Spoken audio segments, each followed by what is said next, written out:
The B&E Top 20 Countdown. Number 19, Michigan. Michigan at number 19. Is that too high for the Maize and Blue?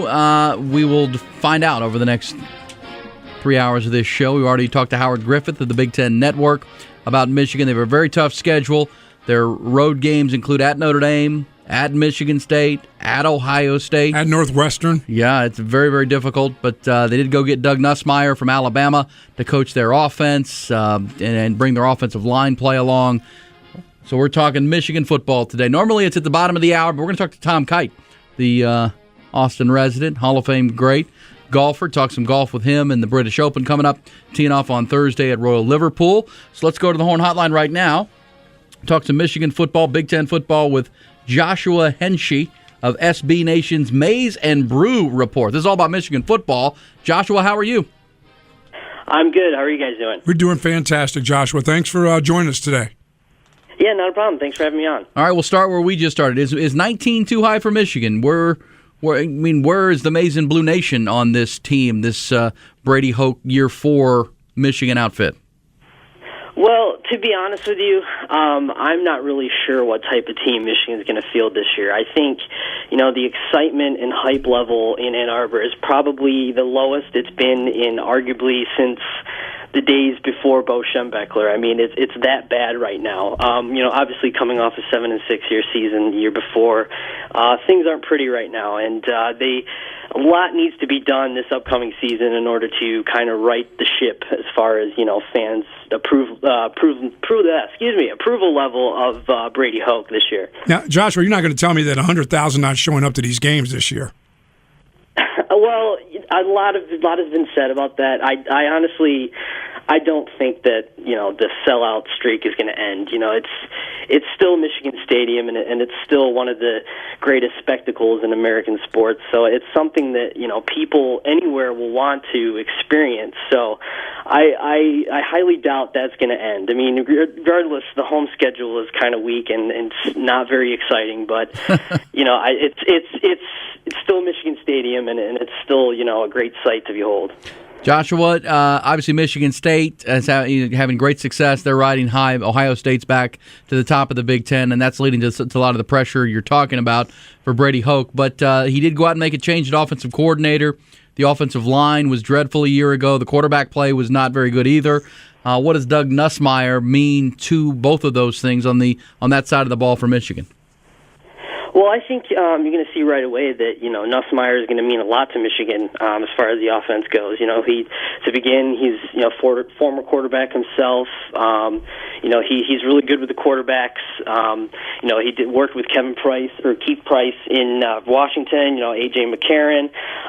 He's also a lefty, which is great because we currently have a lefty waiting in the wings in Shane Morris right now. So that'll help. Obviously having Devin Gardner come back for another year is a huge help. It's good to have that experience and that continuity there.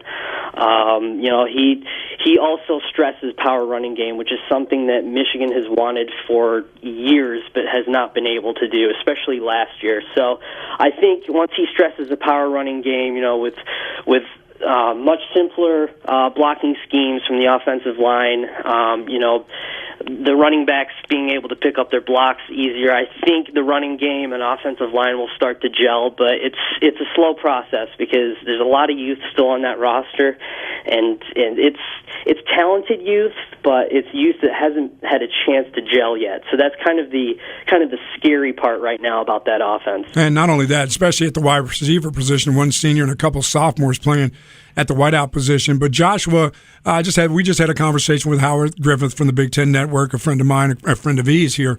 I for years coached at Illinois and coached against Bo Schembechler and Lloyd Carr, and the University of Michigan not having a big monster running back over the last 4 or 5, 6. We're trying to figure out who the last monster was at Michigan. That has changed. Why has that changed at Michigan? Did all of a sudden people coming in and out here thought that they had to get with the times and had to fling the ball all around and not play Michigan football, where they had a big monster running back, big monster offensive line, played ball control and ran the clock and ran the ball? Why have things changed, or are they not being able to find that big running back to recruiting that kind of kid? Well, I think probably the last monster running back that Michigan had was probably Mike Hart. He's arguably the best running back to ever play for Michigan.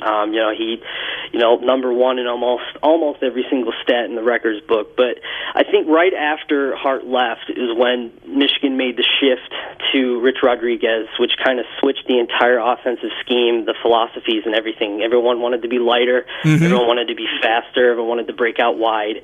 Now we're switching back to Brady Hoke, which basically reverses everything that Rich Rodriguez made. So you're kind of doing an about-face quick 180 to, scramble and find all the guys, because when Brady Hoke came to campus, there was only 7 offensive linemen on scholarship, which is terrible. I mean, that's really bad. So he had to fix a lot. I mean, you see, that's why there's a lot of youth on that line, because he had to scramble and go find some offensive linemen. And I think so far he's done a pretty good job, but we'll see. But I mean, that really explains the issues, because a lot of these guys are Rich Rod guys. I mean, and it's not exactly an excuse for Brady Hoke, because he should be able to coach up no matter what kind of talent you have on that roster. But it also explains the kind of lack of a power running game. Mm-hmm. So they're hoping that they have that with Derek Green and Devion Smith this season. All right, let's finish it here with Michigan, our number 19 team on our top 20 countdown. We're talking to Joshua Henschke from SB Nation's Maize and Brew report, all things Maize and Blue. Good conversation. Brady Hoke, obviously he's a Michigan guy. He grew up loving Michigan, but started his career at Ball State as a head coach, and then San Diego State. Where is the fan base on him right now? I mean, obviously you said they're not fired up for the season. Where are they on Brady Hoke?